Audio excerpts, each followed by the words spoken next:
Figure I'd do a little B-roll here. Recording in progress. Recording in progress. I am recording. I am recording. But yeah, wouldn't he get fined like each day that he doesn't? Yes. Yeah, that's why. That's why I thought. Robbie, it's like immense. Used to be like it wasn't a big deal, like a few $1,000s or whatever. Ain't like that no more. Isn't it like 50 or something like that? 50,000 per day. Wow. Yeah, I was just reading about the CBA penalty. That's mandatory. Yeah. So if he would have held out for the whole camp, which I think he did, it'd be like $2 million. That's great. Hey, give me the money. Give me the money. I know. Yeah, send the sports splits. Send it to the sports splits. Donate to the sports splits. We need it more than you do. Donate it to the sports splits. That would be very nice, very generous. And then I'm going to mention this also. And then if he goes per game, if they start the preseason, every week it's 190,000 per preseason. Wow. So find your mouthpiece and put on your jock straps. It's the Sports Blitz with Doug and Robbie. Okay, how long is your show? You guys have such a great setup. Hey, listen, if you're under a rock or if you're in a cave, come on out and listen to our episode. It was fun talking baseball. I love talking Red Sox. I love talking coaching. I don't care because I would rather not be in MLB season than have to sit and watch the colossal embarrassment. Hey, hello, I am Bloom. Yeah, it's Doug and Robbie from the Sports Blitz. I just wanted to find out whether you need some pitching. There you go. In 5, 4, 3. And hello, everybody. Welcome to episode number 89 of the Sports Blitz. That's right. Another episode. We are back. I know we were off for like a week or so, but we are back and better than ever. Well, maybe not the better than ever part. Who knows? It remains to be seen. But as always, I'm Robbie. Doug is here as well. Doug, how you doing tonight, man? Doing very well, Robbie. Doing very well. Looking forward to this episode, and looking forward to it. I'm all excited about it. Very good. As you can tell. Yeah, I know. Yeah. A man of few words apparently today. Yeah. I'm all excited about it. Yeah, aren't we all just excited and just out of words, so excited. Mm-hmm. But yeah, if you folks are under a rock or in a cave, as we always say, come on out, give a listen, and just be very careful when you're out and about. Get your vaccine if you haven't already done so. Very, very, very, very, very, very, very, very, very, very, very. Did I say enough varies? No, very, very, very, very, very important. And it's all safe and effective, folks. Don't listen to what you see on Facebook or Twitter or QAnon or whatever the hell you listen to these days. Listen to us. Listen to the experts that are us. Listen to us. Listen to us. Come with us if you want to live. Listen to us. That Delta variant is not very good for anybody. So no, so get vaccinated. Get your shot, man. We've gotten them. You should get yours. Do what we did. Yes. Don't do at the Sports Blitz. Good. At these Sports Blitz, we promote full vaccination at the Sports Blitz. We promote full vaccination. That's great. I love that. That's awesome. Hey, living hashtag healthy living, man. That's right. And hey, listen, Robbie, we also promote our sponsor. Yeah. We also promote Simon. I was wondering when you were going to start to pipe up with that. I segued right in, man. From your entrance. I know. I segued right in. So, so again, our sponsor is Simon Organization. Hey, Robbie, are you feeling overwhelmed with the room, cabinet, or drawer that needs to be organized? Sometimes, yes, absolutely. There you go. Contact Simon Organization. They work with you to create and organize a space that will be serene and a pleasure and a joy to spend time with. Just remember, Simon Organization, creating a stress-free home. Yes, and Zion Organizing, definitely the place to go for all of your organizing needs. They know what they are talking about for sure. And the link to check out Zion Organizing will be in the description of this video. You sound like a robot. You sound really like do. a robot. Yeah, I like eggs. Yeah, no. Yeah, right, exactly. But no, seriously, folks, please go check out Zion Organizing. Link in the description. Just check them out. Yeah, Again, check it out. Just check it out. I mean, you should listen to us about the vaccine and about Zion Organizing. That's correct. You should also, by the way, listen to us about the fact, before we jump into the episode, that the fact that there is a great new podcast series here on YouTube that finally last week, I think it was, put out their first episode, and the second episode is already in the books and cooking. It is Marvel at the Movies, and it stars Doug and our pal Kyle discussing all things Marvel and the movies, to put it succinctly. But definitely we tried to make the title really easy for people to understand. Exactly. Hey, you nailed it, man. You nailed it. Yep. But yeah, definitely check them out on YouTube. Again, Marvel at the Movies. And again, I'm actually going to put a link to their channel in the description as well, so you can check them out. Excellent. Our second episode is coming out. Well, if you're seeing this episode, it's coming out. It's coming out today.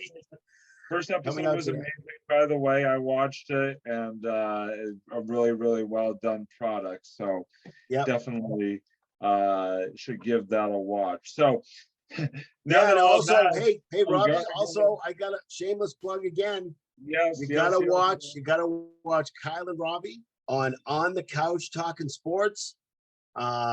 It's just amazing. They do all kinds of different things. They're out in the field. They're in a car. They're at the pond. They're at the golfing. They're bowling. They're miniature golfing. Yes, you name it, these guys do it. And it's really fun to see. In the last week, both from different locations than our normal couches. So definitely give it a look.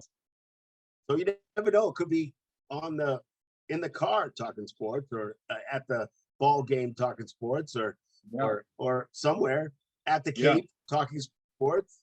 Yeah. Shout out to our last episode. Thank you. That's correct. That's correct. So please watch On the Couch Talking Sports too, because just great content, and you may even laugh a little too when Robbie falls into the reservoir. It's very funny. Hey, listen, that was one time, and Kyle may or may not have saved my life there. No, I know, it's okay. Thank you, Doug. Always appreciate the shameless plugs there. But anyway, so now that all that is past, us up the longest intro I think ever to a Sports Blitz episode.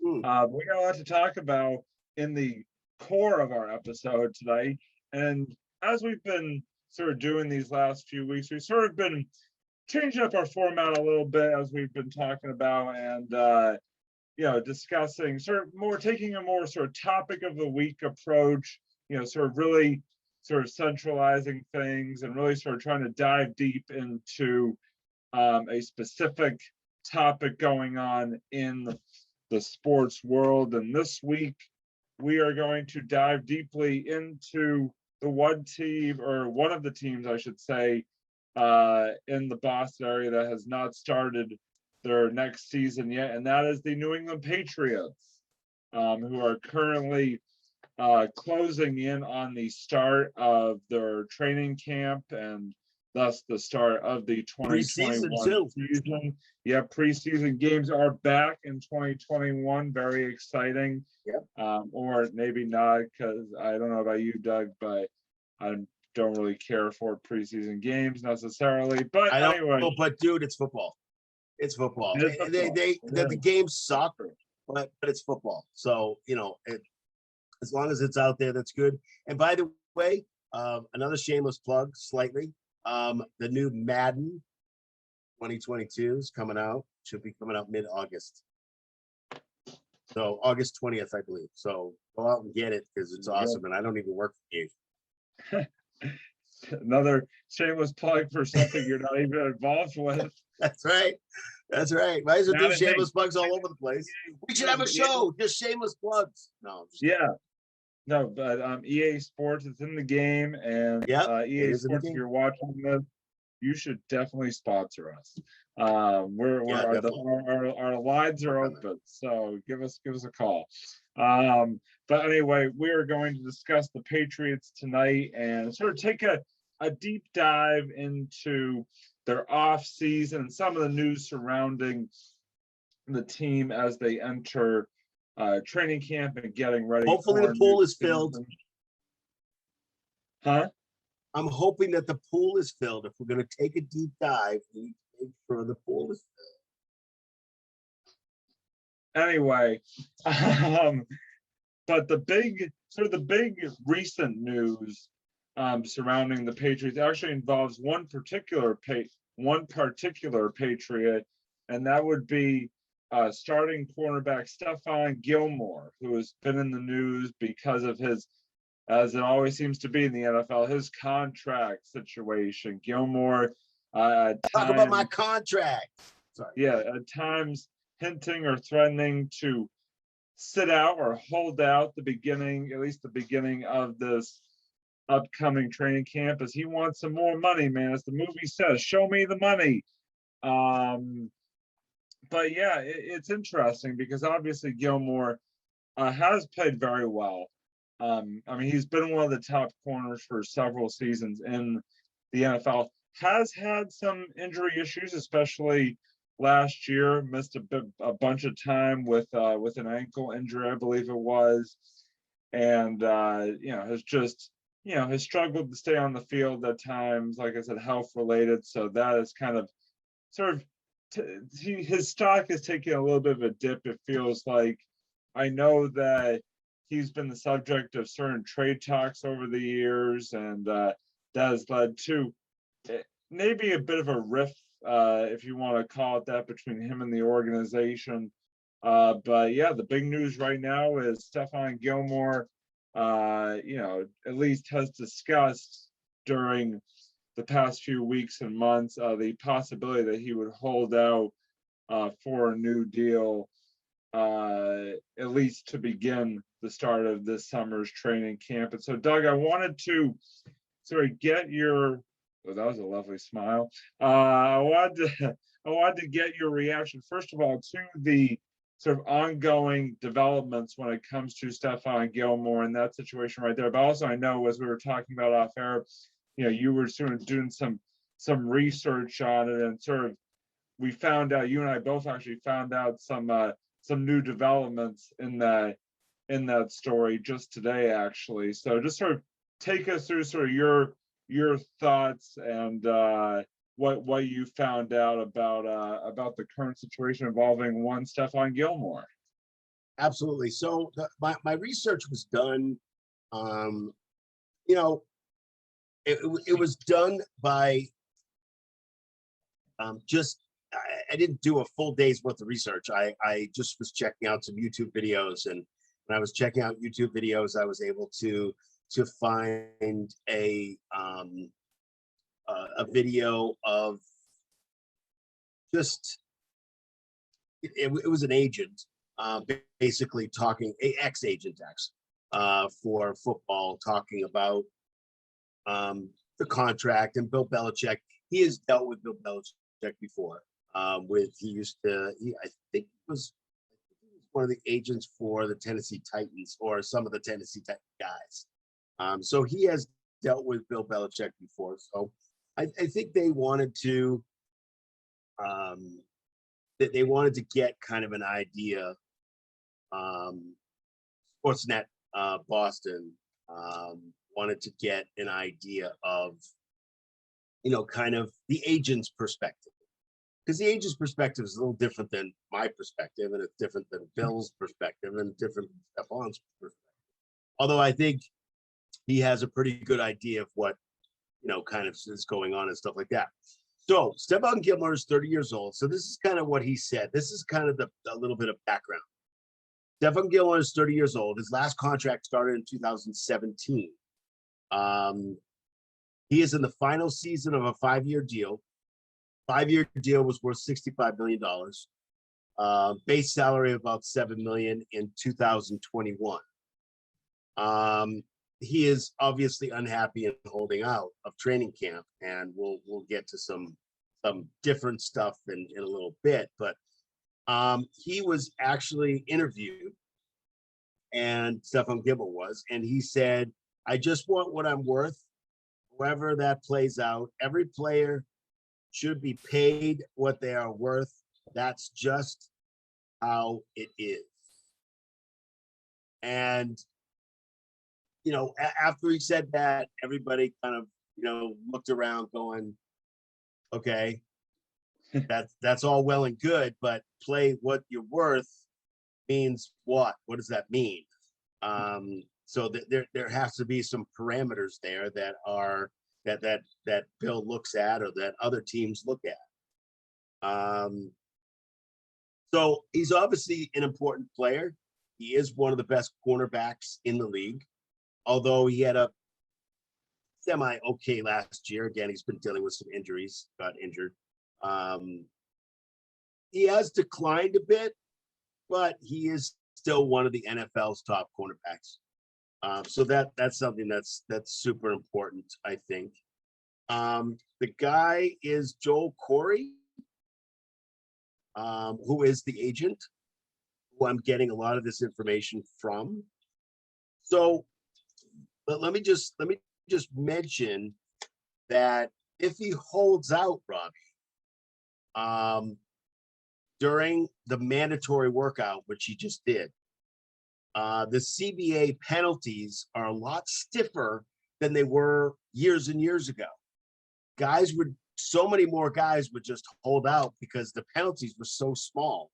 They were getting paid so much money that it didn't matter. If you get a $5,000 fine per day or a $1,000 fine per day, it's not going to make much difference. This is move on. Yeah, exactly. So the CBA penalties, it's $50,000 per day to miss a mandatory workout, or mandatory pre-camp or mini. Yeah. So if he held out for the whole mini camp, it would have been $2 million. $2 million that he would have lost, and I think he came close to that. I told you, Doug, you should just cut a check to the sports Blitz, sort of donate that money to us. We'll take it. We'll take it off your hands. Yeah. Oh yeah. We'll no problem at all. I got a kid going to college. I could use that. So when if it's a preseason situation, like preseason games, if he misses a preseason game, which is like once a week, those preseasons are $190,000 every a game. So every game that he misses, it's $190,000. So it would be like $1.7 million if he were to miss all of preseason. So the question was to this agent, how does he get back on the field? What do we do? What kind of things do we put together? What can we do to put him back on the field? So the thought process with this guy is that he's still a viable corner. He's still one of the best corners around. Bill has built up a pretty good defense now. Some guys are coming back from the COVID thing. Got a couple other guys. To shore up the defense.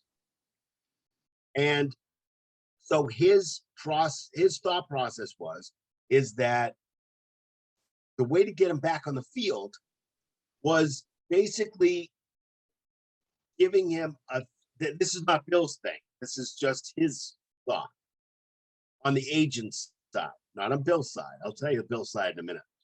Yeah. his side would be a 3-year extension, basically worth $50 million. So we're talking about 17,000 right there. That makes sense. 17 million. It's written right here too. I just read it.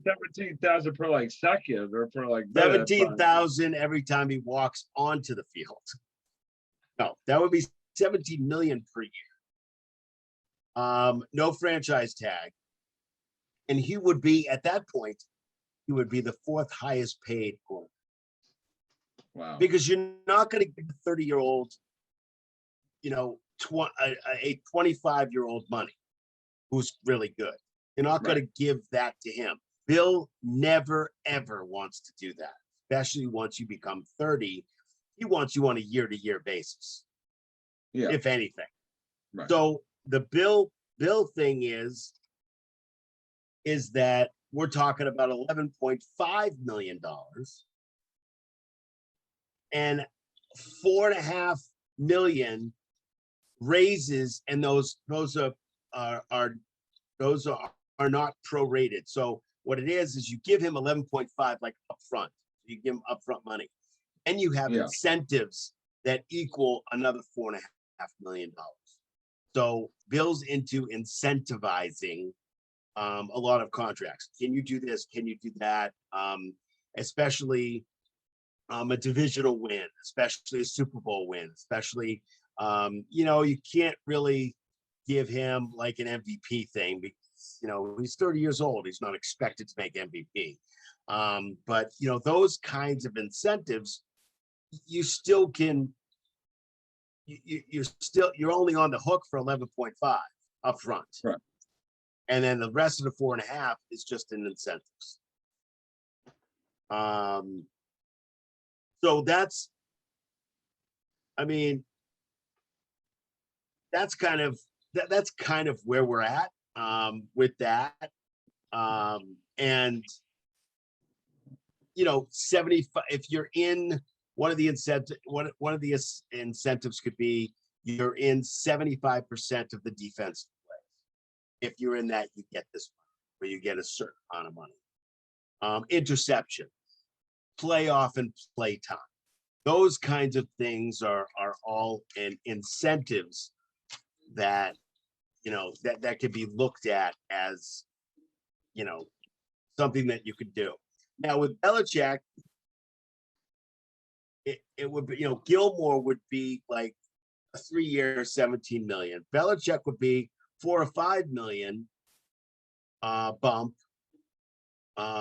with those incentives. So that's really Belichick always resists these long-term deals. He doesn't want long-term deals. He wants these short-term deals, especially when somebody's 30 years old. Robbie, what do you think? What do you think Belichick? I mean, this is just something that the agent said, and the agent has done stuff with Belichick before. In the history of Bill Belichick, last 20 years, does that make sense? Yeah, I mean, it's right within Bill's sort of DNA, sort of, right? His MO, so to speak. I mean, is to, really, especially with these older guys, not be willing to go as high money-wise with them. I mean, he definitely, like you said, he definitely is not going to pay a 30-year-old, 25-year-old numbers. He's just not like that. He's just not like that just in general with any guy, regardless of age. He tends to definitely play more conservative when it comes to paying it. I mean, no, obviously not this off season, because he literally backed up the Brinks truck for all these positions that we're going to talk about in a little bit. But look at I think the prime example, Doug, and I think you'd agree with this, is Tom Brady. The good old number 12. I mean, look at the fact that sort of and Brady was willing to do it, until maybe the later years when he kind of was starting to head out the door, so to speak. But I mean, Brady Brady definitely played a lot cheaper than he was probably worth at certain points in his career. And I get that, you know, he took some pay cuts and restructured things at times to get more talent in here to help him win all those Super Bowls and AFC East titles and all that good stuff. But it's just like I said, it's Bill's MO to not be as willing to shell out for guys, like I said, at least until this offseason. But yeah, it really does not surprise me at all that is sort of the path that he is taking when it comes to Stephon Gilmore. We've been seeing it for years now when it comes to the football operations mind that is Bill Belichick. Yeah, absolutely, and I agree with that. I think what Stefan is really looking for is a Darius Slay contract. Now, Darius Slay is 30 years old, and he just got an extension for $16.66 million a year. And wow. there's no way Gilmore's going to get that. No, not from the Patriots. No way. And interestingly enough, the Eagles, who Darius Slay is a member of, the Eagles it was in an article was put out nationally. I think it was on Bleacher Report that says that the Eagles regret doing that. They were like, "What did we do that for? That was stupid." So Bill likes to, as soon as you turn 30, except for Tom Brady. Of course, Tom Brady was an exception.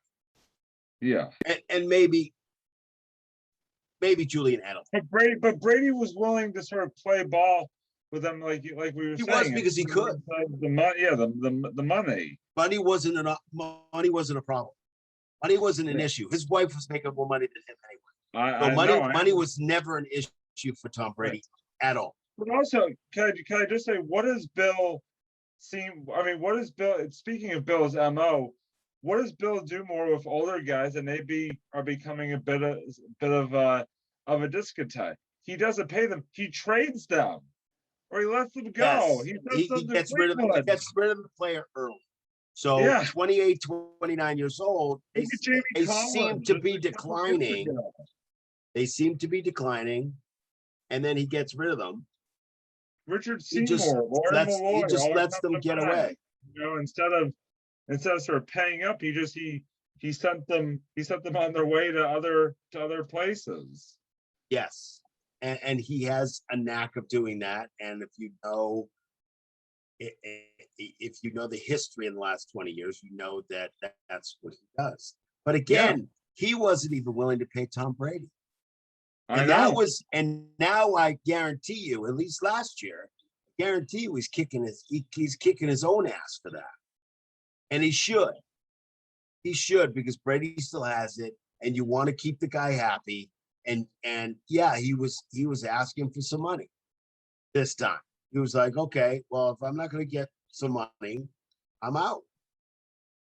All right. Well, this is how we rebuild, I guess, the quarterback situation anyway. But can I ask a question? I don't mean to get too far off topic here, but I have to ask this question based on what sort of I've read and heard. I don't know what you've sort of seen as well, but with the way sort of the relationship between Brady and the Patriots were headed that last year or two, even if they had tried to sort of at the end of, say, 2019, you know, when they won, the end of the 2018 season, you know, heading into 2019, when they just won the Super Bowl against the Rams. Right. If they had really tried to, go all out and get him locked on a long-term deal and really tried to make it so that he was guaranteed to finish his career here as a Patriot, at that point, given what we know now, sort of what was going on behind the scenes, do you think he would have taken it? No. And the reason I don't think he would have taken it. Out that he was going with all that happened with Garoppolo and stuff like that. I think he was out the door regardless of what they had done. I also think Bill was taking it for granted anyway, and Brady noticed that, and because of that, that's why he decided to take off. And you know, being in a warmer climate was not over. I mean, if he wanted to really, really be in a warmer climate, Brady would have left 10 years ago. But he didn't. It has nothing to do with the warmer climate. No, he didn't want to be here, and he didn't want to be here anymore. He That's didn't want correct. to be mistreated. He wanted to sort of That's stick correct. it to Bill that had like, hey, I can go somewhere else and win, no big deal. And he did. He went somewhere else, and he just won his 7th Super Bowl. That's Well, correct. meanwhile, we finished 7-9. That's also correct. That wasn't, it obviously wasn't a pleasant season. No, definitely was not a pleasant season for us. But you have to understand, some of these guys that were out there that were over 30, in some cases, they have been paid. We do Champ Bailey was 31, Charles Woodson, 35, Charles Tillman, also 35, Richard Sherman, 31 years old. These are rare cases. But again, all these guys are Pro Bowl guys that went to the Pro Bowl, that got paid after 30 years old. So this is what he's expecting. So my question is that what's the alternative? What's the alternative to him not being here? Yeah. I mean, I have an answer to the question. I'm not sure if he's ready to step up to that level, but what's the alternative? I guess the honest question is, if he was not in the lineup, say come week 1, I mean, if it got to that point where he was not in the lineup week 1 for contract reasons or even just health reasons, again, with the injury and the injury issues and stuff like that, would that put the defense in a position? Would that put the defense in a weaker position than it would be if he was in the lineup? I think is the question you have to ask yourself. And I mean, listen, they've beefed up a defense this year. I think they're going to be a lot better defensively this year than they were last year, given some of the pieces that they brought in this offseason. We'll talk about here just in a minute or so. But I think honestly, do you necessarily need Stephon Gilmore to have a successful defensive season? Not necessarily, but I mean, he would be healthy, and Stephon Gilmore playing at the level that he's capable of definitely would help. I mean, it definitely would not be a bad thing to have him out there for sure. So, yeah, I don't know. I honestly don't know the answer to that question. I don't know well enough to have a full sort of answer to that question, but definitely you'd love to see him out there, but you also have to look at it. I don't think it would be a massive drop off if he wasn't out there. But again, that's just my take on it, and it's sort of that's just my take, I guess. What I'm trying to say. Yeah, no, absolutely. I think that one of the alternatives is J.C. Jackson, who has stepped it up for the last year, who played exceptionally well last year.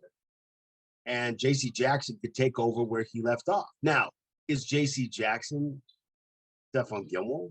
No. Can he get to that point? Maybe. It's possible. Do you want to take that chance? Well, we may have to.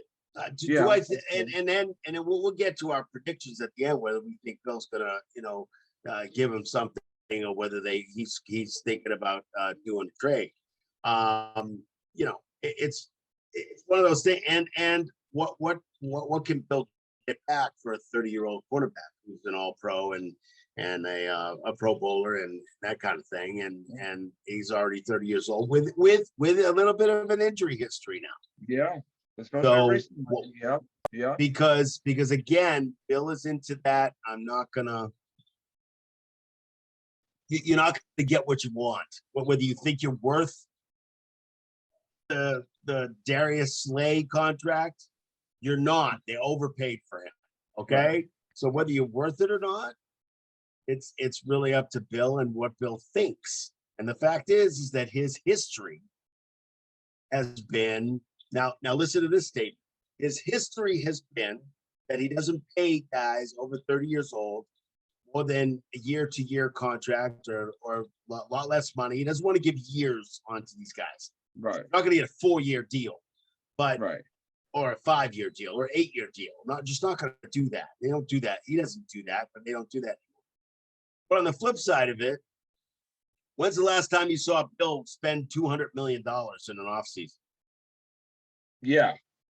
That's what I was saying. I mean, he's never done that, Rob. Never, ever has he done that. So is Bill turning a corner here? Is Bill turning a corner? Is he making stuff that's a little different?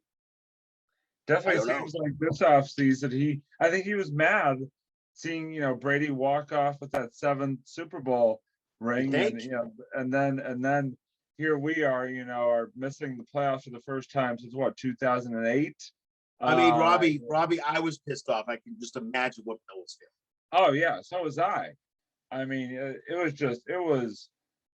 listen, I was happy for Tom Brady. Don't get me wrong. I was very happy for Brady, getting the 7th ring. But yeah, I was frustrated as a Patriots fan. It's like, we're used to championships and playoff appearances around here, and we got neither of those in 2020. Plus, we got to see, the greatest quarterback of all time, our QB for 20 years, walk off holding that Lombardi trophy. So yeah, I think it definitely lit a fire under a lot of people, both in and out of Foxborough. And we've seen the results. Now it's sort of a 2-part question that I want to ask, and you sort of brought up sort of predictions when it comes to the Gilmore situation is, well, here's the 2-part question. Is that will the Patriots and Stefan Gilmore ultimately agree to any type of contract extension or renegotiation, whatever you want to call it, prior to the start of the 2021 regular season? And part B does Gilmore deserve to get that new contract? So whichever sort of way you want to answer that, Doug, I'm very curious to hear your thoughts on both those questions there. Yeah, absolutely. I'll answer it in just a second. I just wanted to tell you one last thing about what we were talking about a few minutes ago, is that Bill Belichick absolutely resists long-term deals. He doesn't like them. He's never really used them that often, and he just doesn't do it. Think about Darrelle Revis. We didn't keep Revis, right? Right. And we let him go. So, and it's been a whole bunch of other 30-year-olds. And I guess Edelman is kind of like, Edelman's kind of like more of a Brady type kind of situation. But Edelman took the money, whatever Bill kind of gave him in that respect. But Bill knew that he worked his butt off. And that's just what it is. I mean, Bill tried to reward him for working his tail off. So that totally makes sense. But the questions you just asked, you're basically asking whether this will work out or not. My whole process and thought here is a couple things. Does Gilmore want to be here? I mean, that's the first thought, because if he doesn't want to be here, he's not going to play well. He just won't. I think he does want to be. I don't think he wants to move on anywhere else. That is kind of the thought that I've read in many different kinds of things, that when doing my research, I looked at several different things, and that's kind of where they pointed, was that does he really want to be here? Yes. What can they possibly get for him if they decide to trade him? Which is kind of part of the question that you just asked me. I personally think that it's going to be a last resort. Just telling you that kind of gives you an idea of where I'm going with this. Yeah.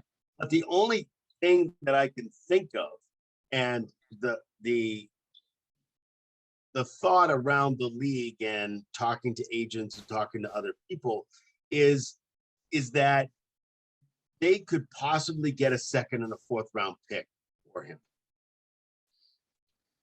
Right. Could be some kind of option. I think what they're going to do, I think that they're going to finally come to the table, and Bill's going to throw out a number, and he's going to say, "This is the number we want you to be here, and let me stick some incentives in to equal him being the fourth, largest quarterback, largest money quarterback in the league." No, I just think that he would accept that. Sorry, I was just laughing. He's like the fourth largest quarterback in the league. Yes, he is very large. You know what I meant. I meant money-wise. No, I know. So that I think he will accept that if all of those incentives and the base salary equals at least close to Darius Slay. Got to be close.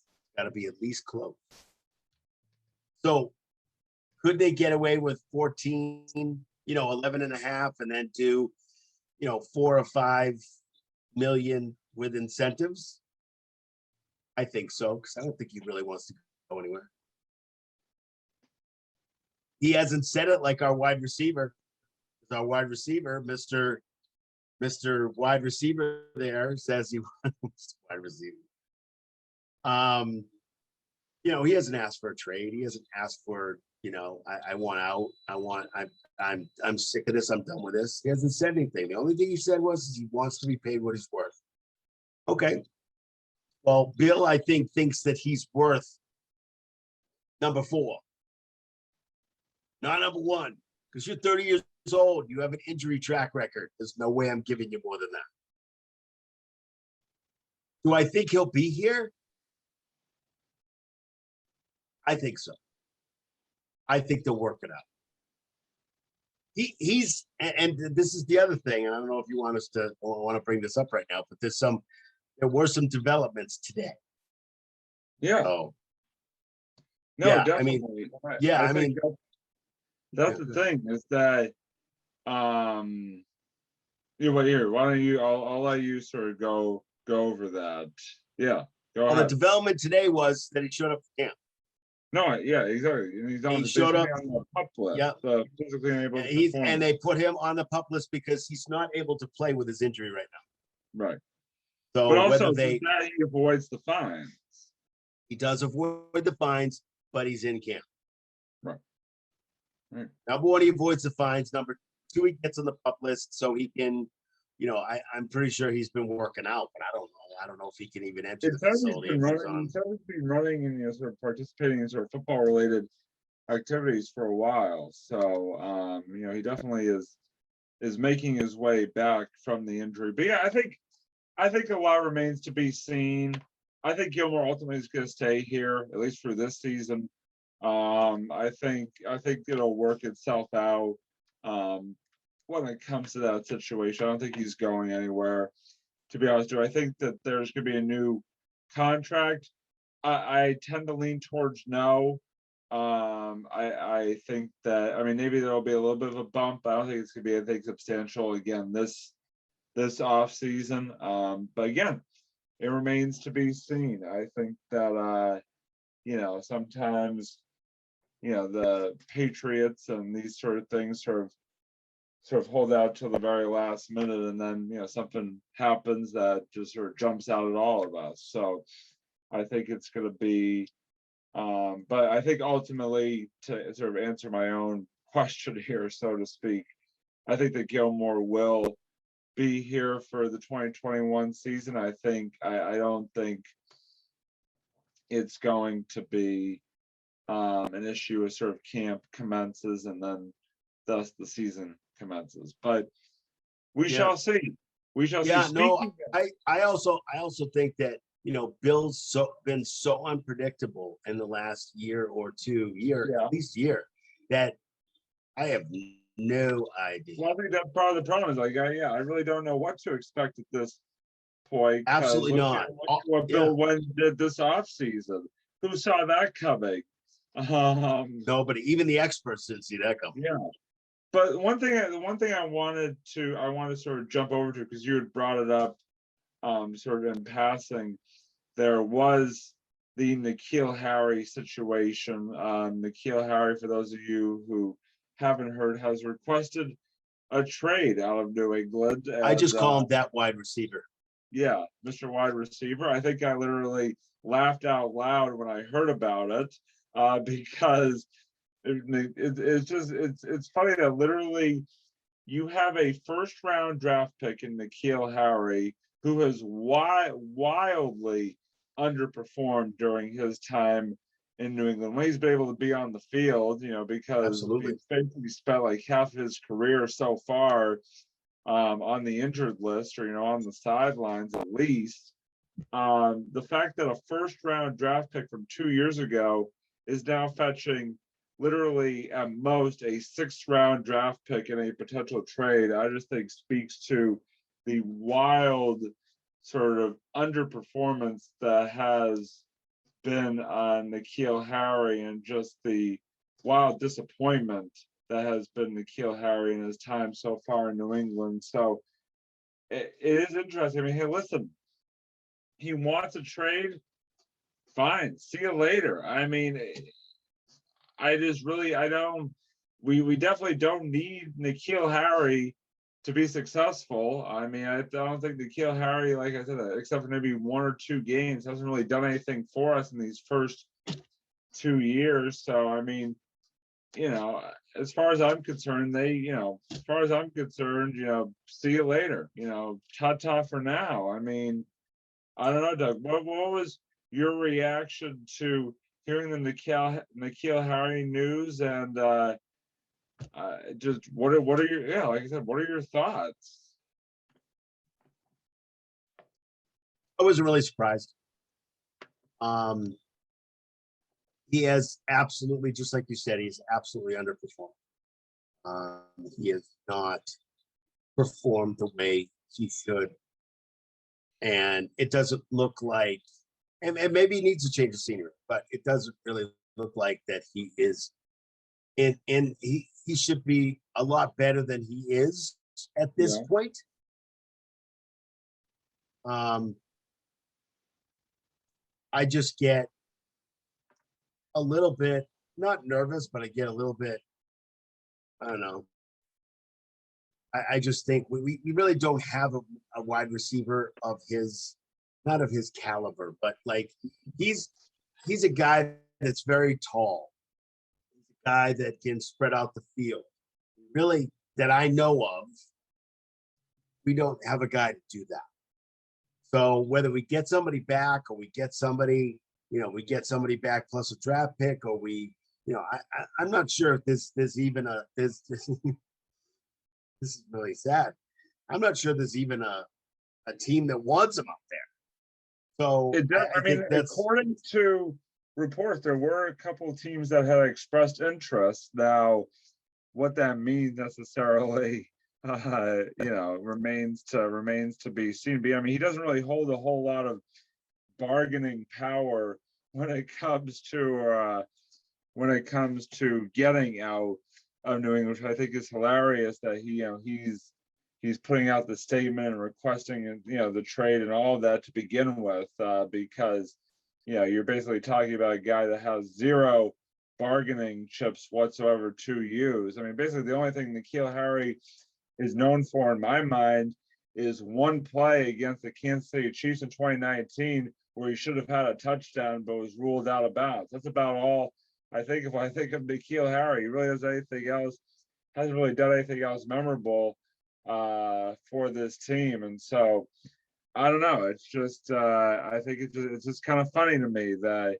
again he feels like he can kind of force his way out of New England. Even I think part of it is just the fact that he wants to go. Sure, if we can find a team that's willing to take him, bye, see ya. It's exactly. The only issue I have is that we were already lacking in the wide receiver position last year, and now we lose Edelman. We did add a few. I mean, we did add a few guys. I mean, So yeah. Do you know who they are?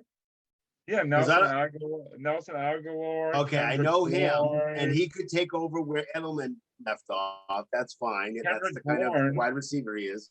What? Kendrick Bourne. Yeah, who is he? I know he's from San Francisco, but I've never heard of him. I think he's better than Nikhil Harry. I don't know that. I didn't watch too many San Francisco games last week, so I don't really know. Like I said, I don't think not having Nikhil Harry is going to be any sort of loss for the team or make any impact whatsoever on, this team's sort of expectations heading into. As long as you have somebody to replace him.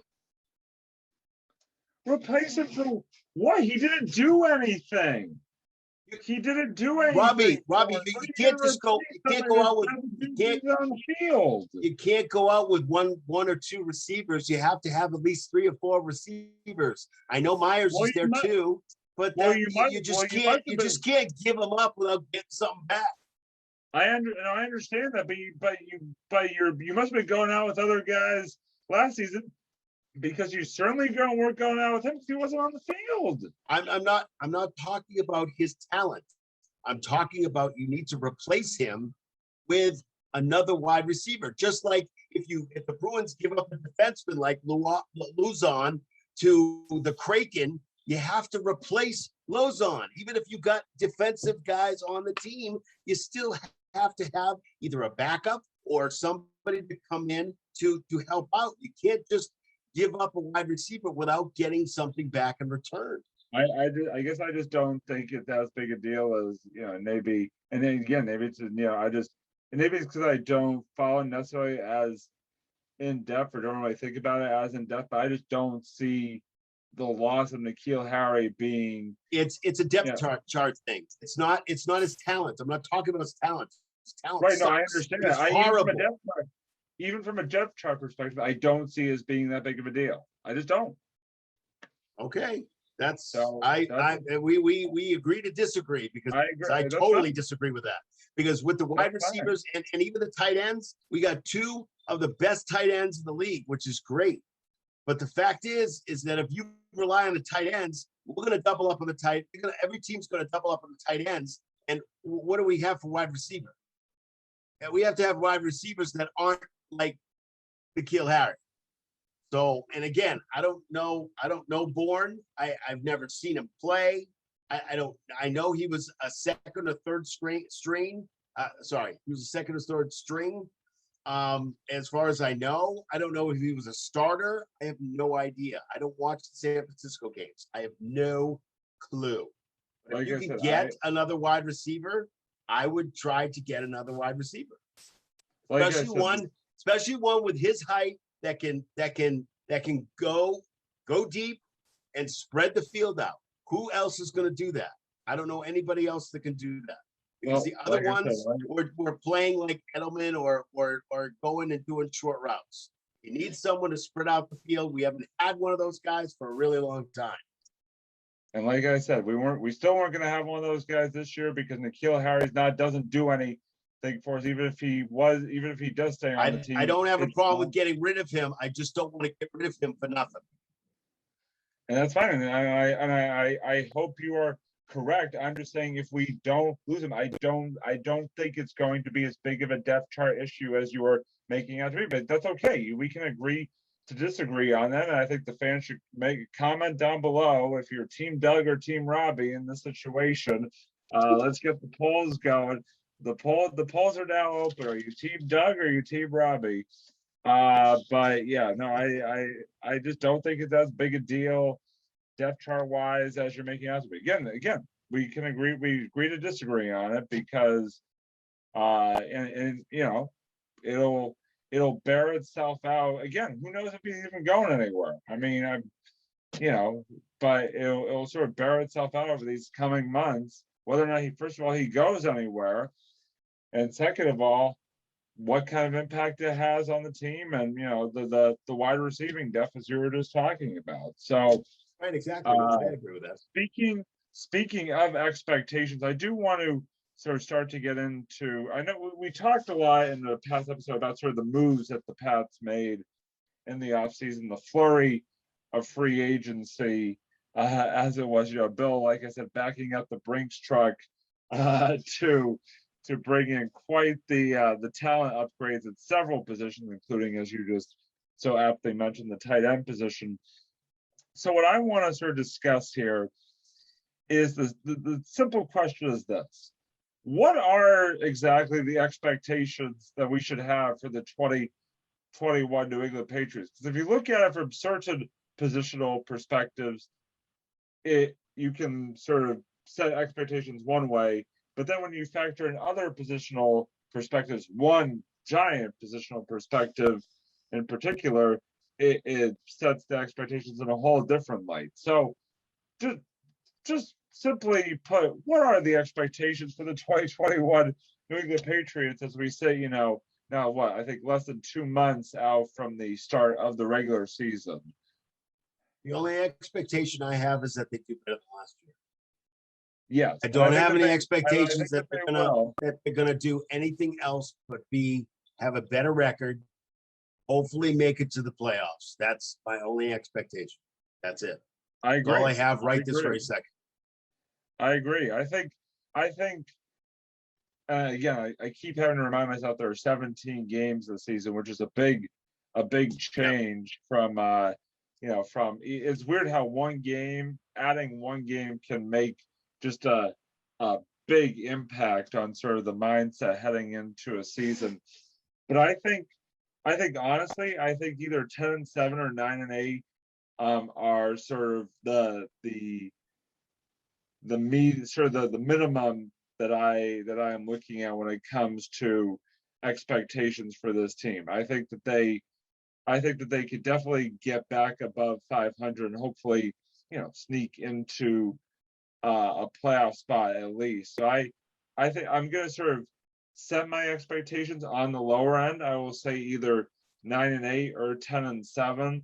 But I think that both of those are very reasonable jumps to make given what they've done this offseason.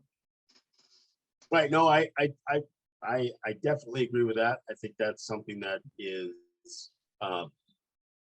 something that's doable. I want to set my expectations a little bit lower this year and be hopefully pleasantly surprised.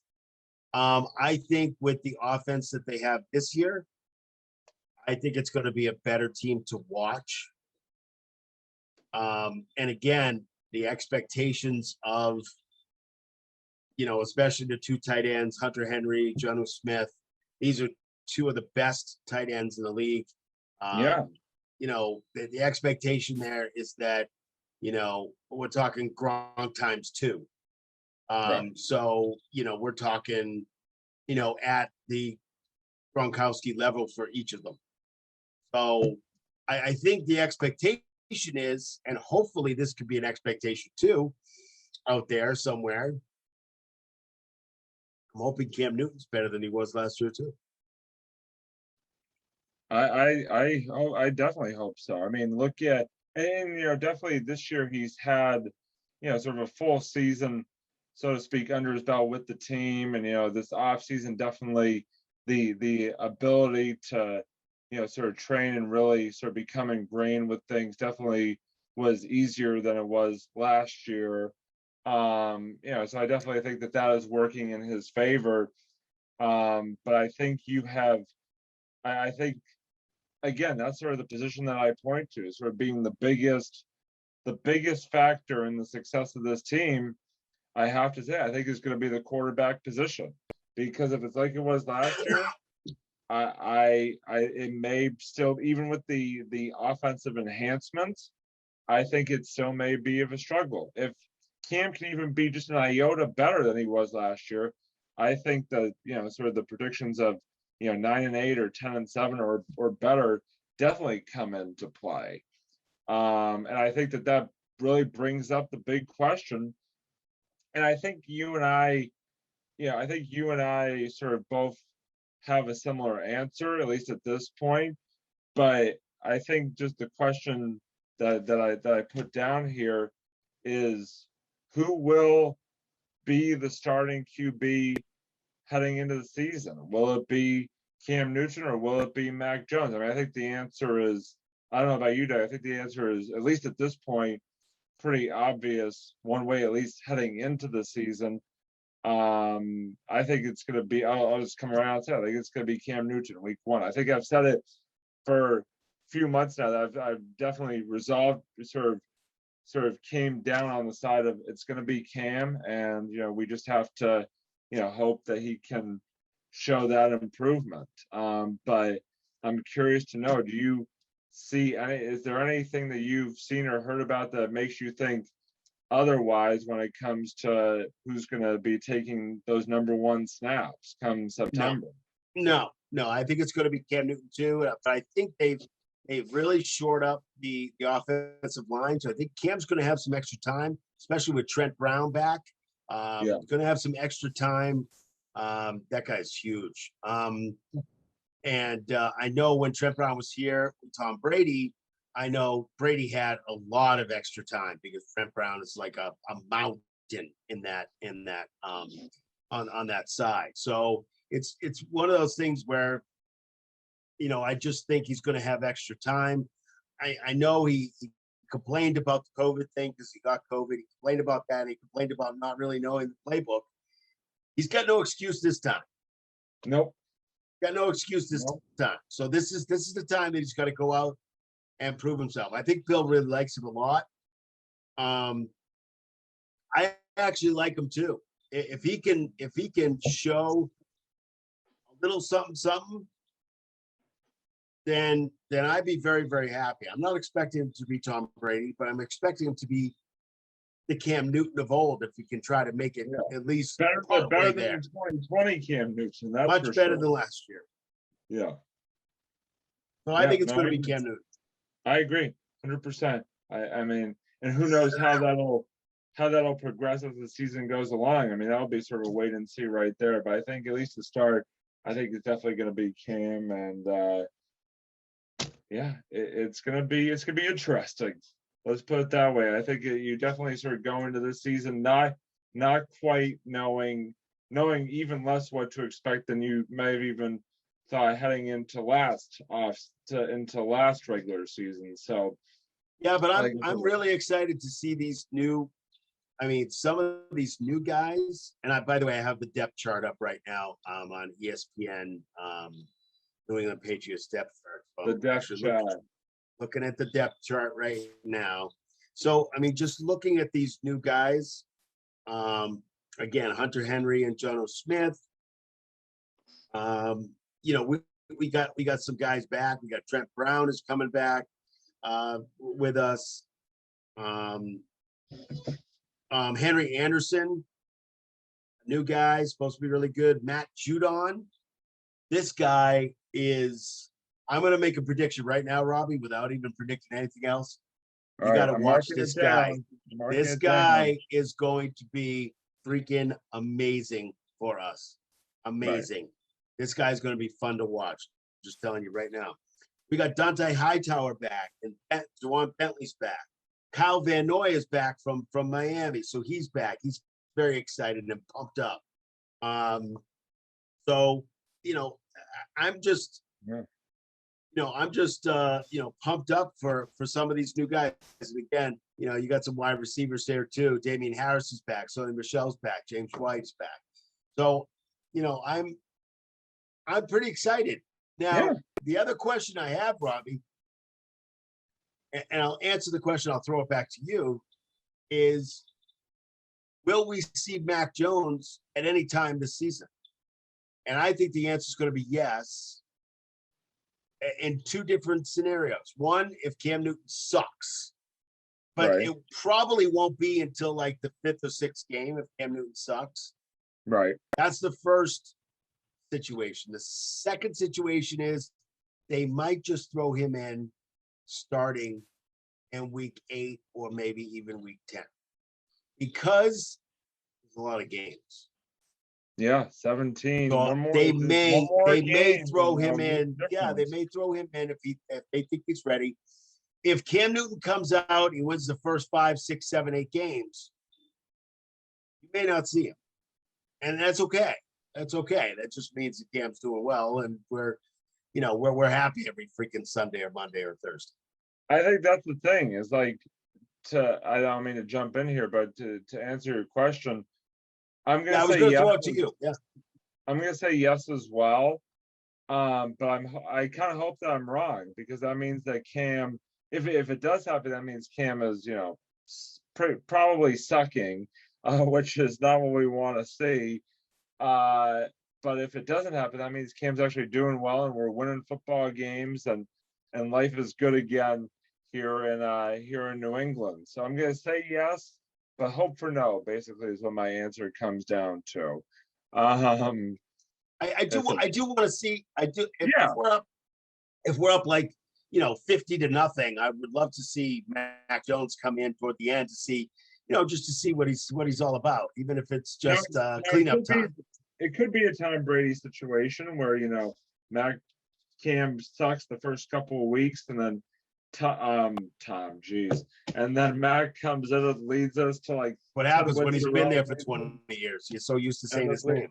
And it leads us to a Super Bowl. You never know. Right. But yeah, no, it's going to be very interesting to see. So the last thing that I wanted to touch upon with this episode, our sort of Patriots-based episode here, is a big difference that is going to be prevalent in the 2021 season as opposed to the 2020 season, especially when it comes to Patriots home games at good old Gillette Stadium, and that is the fact that fans will be back in the building for 2021 Patriots home games.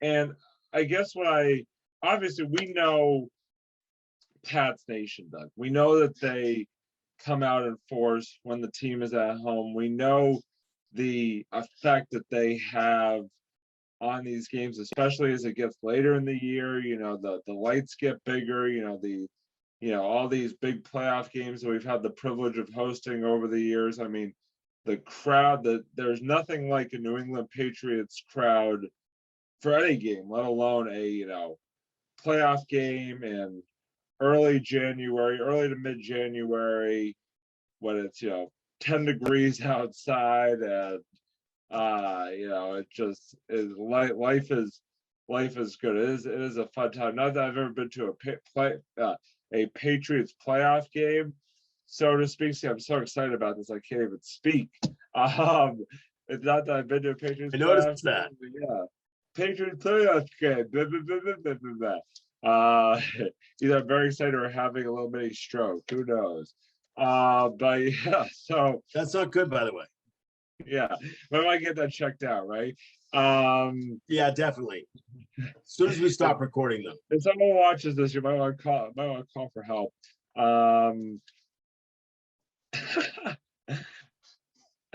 But yeah, I mean, just what I guess what the question boils down to, at least according to the question I wrote on our little outline here, how much of an impact on this 2021 season and the success, I should say, of the 2021 season can you see fans being back at Gillette having on this Patriots team? I could see it being 100% because I think that fans back in stadiums is huge. And Gianna said it perfectly when he said the fans are all behind us. It was so good to have fans back because they were so loud and so aggressive, and not in a manner where they were going on the court or anything like that, but they were rooting for us and they're behind us and stuff like that. I think it's huge for professionals. So do I think it's going to be an absolute gigantic impact? Probably won't be gigantic, but I think it'll be a pretty huge impact to have fans back. It could impact a game or two, especially late game. How those crowds get. Late game, they get loud. Yeah, they you can't hear anything. Post games. Yep. It could provide a difference at least at some point down the road. So I agree. I think it's going to make I think it's going to make a big impact. Obviously, I don't think it, exponentially raises expectations or anything like that. But I think it's going to be a lot of fun to kind of like we've been seeing. What are you doing? I know, just dancing. I'm hearing some music. Head bobbing, yeah. I'm hearing some music in my headphones. No, go ahead. But no, I think just look at what we've seen, just the atmosphere that we've seen, with Fenway and TD Garden during the Bruins late playoff run and all that being back at full strength. I mean, you could just feel the difference, and I think you will definitely be feeling the difference at Gillette come September. I think it's going to be just a lot of fun to see finally after a year's time, fans back in the seats in Foxborough. I'm sure Pats fans cannot wait as well. It's going to be a sight to behold for sore eyes for sure. So we are going to start to wind down episode number 89 of the Sports Blitz, and we are going to go into our favorite segment of the show, and that is our final thoughts. But Doug, I think you are having a little bit of a stroke. I think a little bit. I don't know what's going on. A little mini one. I will let you, no pun intended, kick things off here for our final thoughts for episode number 89. What are your final thoughts for this evening? I have a couple final thoughts, as I usually do. My first final thought is that I want to congratulate the Milwaukee Bucks for winning their first championship in about, 50 years or so. All right, there goes my final thought, number one. Okay. There it is. See, I told you. See, there it is. So I do want to congratulate, but there's something really funny that came out. I'm not sure everybody saw, and maybe they did, maybe they didn't. If you're paying attention anything to the NBA Finals, after the games, and even the final games, even the final game of the finals, if that makes any sense. Surprisingly, yes. They always, cool. That means I'm on the right track. They always do interviews. Okay, they always do interviews because they're obligated, they're contractually obligated to do interviews. Right. So after game 4, so let me give you a little background, small little background really quick. So toward the end of game 4 was almost over, and all of a sudden Giannis disappears. But what's going on? What's happening? Everybody was noticing it, and obviously one of the reporters also noticed and asked him the question. And the question is we noticed that you checked out of game 4 early. What happened? Were you okay? And Giannis says, with a big, huge smile on his face, I had to take a tinkle. I just thought that was freaking great. He said, you guys say it like that, right? So he really had no idea how to say he went to go take a pee. But I think what's interesting is that he said, you guys say tinkle, right? It tinkle's like a word from 1937 or something. I mean, it's not a new word. Typically you use that with a little kid. I know when I was teaching kids, I never used that word. You have to go to the bathroom is typically what I said. But typically you don't use that word, but I just thought it was very funny.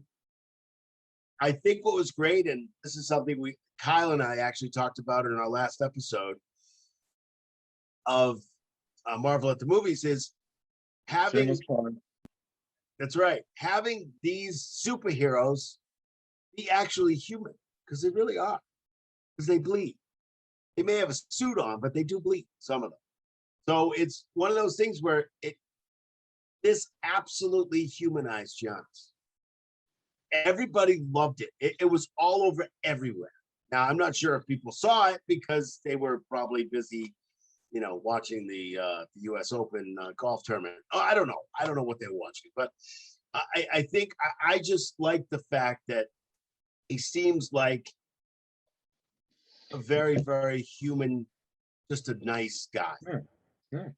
I thought that was just phenomenal in that respect. So Yeah. those are really my two right there.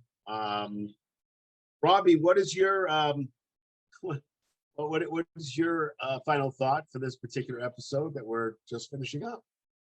Yeah, so actually, I've been able to sort of jump mine back out from 1 to 2, even though Doug took my original second final thought.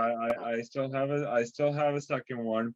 My first one is that this past weekend, speaking of Kyle and I had the opportunity to attend the summer tradition that is the Cape Cod Baseball League. We were in attendance for the Hyannis Harbor Hawks and the Chatham Anglers in Hyannis last Saturday night.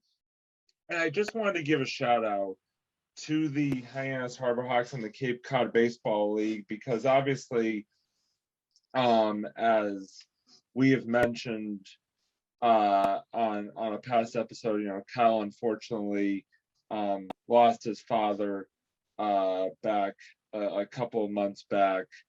And what I thought what was amazing was that the Cape Cod Baseball League and the Hyannis Harbor Hawks actually, at the game we were at, honored Kyle's dad with a special sort of pregame ceremony. And I know his sister, who used to do some work for the Cape Cod Baseball League, threw out the first pitch at the game. And it was just a really special occasion. And so I just wanted, first of all, it was awesome to finally be back at a Cape Cod Baseball League game for me personally, who had, first time since 2019 being back at a game. But just to, be there to witness, that special occasion, and, them paying tribute to Kyle's dad, who did a lot for the Cape League media, getting them on, national television with broadcasts for CBS College Sports and Nesson and all these different things throughout the year, really helped change the media landscape of the Cape League. And to see him honored like that was something very special. So I just want to sort of give the Hyannis Harbor Hawks and the Cape League a very special shout out there. Part two is a bit of Bruins news, a couple of sort of two pieces of Bruins news. Number one is that it sounds like Taylor Hall and the Bruins are closing in on a contract extension for him to return to the Bruins. That is the news coming out of Causeway Street, is that they're closing in on potentially a 4-year deal to bring Taylor Hall back. I personally, $34 million.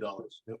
Yeah, I personally am very excited to hear that news. I think Taylor Hall had a big impact during his time, his sort of brief time here during this past season. And he wants to be here too. And he wants to be here. And I think the fact that they're able to make it work, it sounds like, is definitely a very exciting, not addition because he was already here, but a re-addition to this Bruins team. And speaking of the Bruins, their 2021-22 schedule has been announced. Yes, the NHL schedule has been released, and the Bruins, the night everybody is waiting for is October 16th. The Bruins will open up the season at TD Garden against the Dallas Stars. So hockey is coming back, folks, in just a few short months, and can't wait for it as always, and can't wait to see the Bruins be able to open up their season, like I said, at TD Garden when they welcome Dallas come October 16th. So very excited about that. So yeah, those are my final thoughts, Doug. I was able to pull out 2 of them, which is good. Sort of match you thought for thought right there. So excellent. Yeah, good to me, man. Yeah. So that is gonna wrap up episode number 89 of the Sports Blitz. Hey, listen, again, please feel free to comment, what your thoughts are on the Patriots upcoming season, or what kind of topics you'd like to see us talk about. We're always open to suggestions So please feel free to comment on YouTube, SoundCloud. Again, we're on YouTube, SoundCloud, Twitter, Facebook. We're all over the place. And again, shout out to our sponsors, Diamond Organizing. Again, link in the description. Check them out. Check out Marvel at the Movies, episode 2 coming very soon to a computer screen or tablet or phone or whatever device you use to watch YouTube near you. Please watch On a Couch Talking Sports, shameless plug. And yeah, that is, like I said, that is episode number 89. Thanks as always, everybody, for tuning in. And as always, that's Doug right there, right somewhere over there. I think I put over here at the moment. I'm right here. Have fun Robbie. storming the castle. I'm Robbie, and we will see you next time for episode number 90. Yes, folks, 90 of the Sports Blitz. So until next time, catch you later. See ya.